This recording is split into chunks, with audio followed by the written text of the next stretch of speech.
There's only a couple of months left before Samsung reveals the next generation of foldables. All eyes are on what the company will do with the Galaxy Z Fold 5. You can expect the Galaxy Z Fold 5 to retain a very similar form factor as the Galaxy Z Fold 4. This means it'll likely feature a narrow cover display and an almost bezel-less foldable display. On the inside, the smartphone could be powered by the Qualcomm Snapdragon 8 Gen 2 processor. The Galaxy Z Fold 5 is said to support to 5W fast charging on the 400 mAh battery, while that's the same battery size found in the Z Fold 4. You are likely to get a better battery life out of it because of the more efficient processor. It might run Android 13 based on a newer version of One UI. Out of the box, the Z Fold 5 is rumored to sell in 3 major color options: beige, black, and light blue.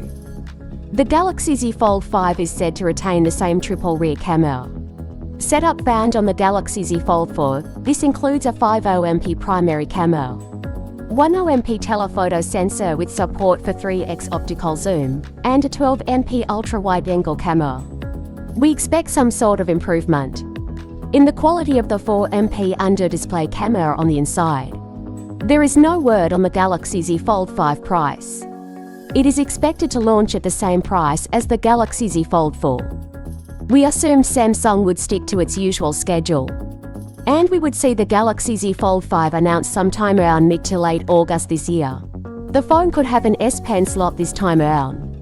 Samsung's large screen foldable is the perfect candidate for stylus input, but for some reason, the company hasn't added a dedicated slot for the accessory on the phone till now.